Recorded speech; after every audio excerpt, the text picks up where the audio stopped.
In the next part of our story, we're going to see Odysseus kick up his social game a couple of notches. He is going to start to make connections, and these connections are going to be the crucial next building blocks in his finding his way into his own house. The first connection we see him make is a sad one with his little dog. Remember that dog had been waiting for him to come home, presumably a puppy when Odysseus left, and on seeing the old seeing the man when he returns has such excitement in his mind that off he goes and falls victim to his own excitement at seeing his master. We spend time with Eumaeus. Eumaeus is going to be this crucial figure that we make contact with, the swineherd. And his social position is about as low as it could go. It could get maybe a little lower, but Eumaeus has a position in the household. That's a good thing. The position he has, though, is one that has no prestige at all. So we're entering into society. Odysseus is entering into society at the very lowest points of his society. He needs to earn his place there first, then make his way into the other levels that he aspires to. We'll see hospitality between Odysseus and Eumaeus. The xenia is very well practiced here. Eumaeus exercises it in his own humble style. It is appropriate to what he is able to offer. He offers pig meat, like we see here, not cow, so the less expensive kind of meat he offers. Sheepskin for a bed.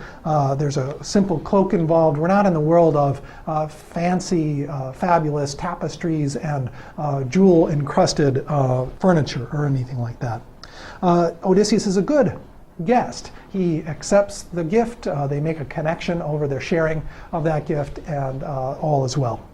Eumaeus is pretty consistently, you'll see in these books, referred to in the second person. Homer says, "You, Eumaeus, you got yourself then connected with Odysseus." That'll come up several times.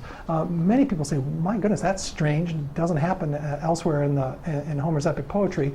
Well, there are actually a couple of characters, Eumaeus is prominent among them, that Homer goes ahead and addresses in the second person. These are very well trusted people in the inner circle of Odysseus' household. And there's a kind of intimacy that is suggested by that second person pronoun, as though Homer wants us to have a special kind of connection with that person in Odysseus' house. Now, the connection with Eumaeus, yeah, it's good. We've got a guest-host relationship. We're connected. But Odysseus wants something out of that connection. And what he wants most is information. He needs to learn. In order to learn from Eumaeus, he does it slyly and by circuitous kinds of routes. He makes a connection, and he does that mostly via conversation. He needs to offer Eumaeus some things. He has to tell him about himself, Odysseus. Doing that, he's laying the ground for the next thing he wants to do, which is to ask Eumaeus information that's going to be valuable to him. But Odysseus knows that he needs to kind of first lay things out and set the stage. He needs to make that social connection. The two of them are going to go back and forth, Eumaeus and Odysseus. And it's like they're going back to our verb of weaving, it's like they're handing the shuttle back and forth and weaving the fabric of their social interaction. That connection that they're going to make, Odysseus, as you know, is an eminent liar, and he is going to go ahead and lie his pants off in this part. A long lie, nearly, it goes on for many pages, almost 10 of our pages in Fagles, is Odysseus just cooking up more elaborate pieces to his story. Long. At a certain point, we're thinking to ourselves, this is a long digression, but remember what Odysseus is doing is trying to make that humane connection, and to do that, he needs to give something to Eumaeus. It turns out it's all a lie, but it is a kind of moment of giving. In that back and forth, just kind of leading up to it, leading up to the longer speech, Eumaeus lets out to Odysseus an important piece of information. Many strangers come to visit the island and approach Penelope. She welcomes them in and listens for news of Odysseus, he tells us at page 305 in the Fagles translation. So we have a characterization of Penelope that seems to be pretty good. She brings in strangers, but only so she can hear news of where Odysseus is. Then Eumaeus asks Odysseus in disguise, "Who are you? which is what Odysseus launches off onto on his part of the story. And that "who are you" is reminiscent of what we've already seen with Odysseus doing on with the Phaeacians. Who are you? Where are you from? Your city, your parents? What sort of vessel brought you here and why? What's your background? All of those things come along. So Odysseus, to be persuasive, remember our universal law number 2, he knows his audience. He tells Eumaeus the kind of story that he thinks Eumaeus is going to want to hear. It's something that dovetails with some aspects of Eumaeus' own background, makes some connections there. It also, though, carries a lot of aspects to it that are somehow similar to what the real truth is. This brings us to our universal law number 5. Remember, universal law is true for all of human beings, or pretty much most of them. When you tell a lie, you should tell a lie that's close to the truth. That's universal law number 5.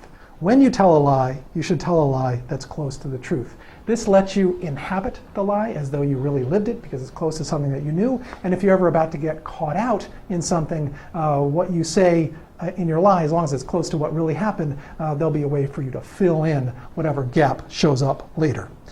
So Odysseus tells a story that is rife with all kinds of adventurous details about someone being blown from pillar to post. It involves some engagement in Troy. It talks about the heroes there.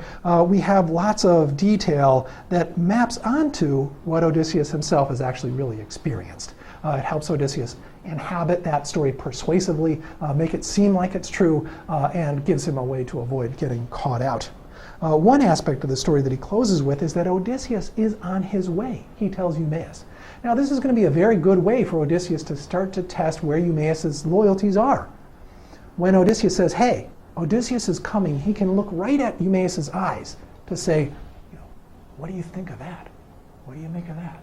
And he's going to be carefully examining Eumaeus' response to this. Eumaeus has an overjoyed reaction. That's great. Let's get ready, because here he's going to come. That's just the kind of thing Odysseus wanted to hear. It helps him make this connection and know that he can start to think that he can trust Eumaeus.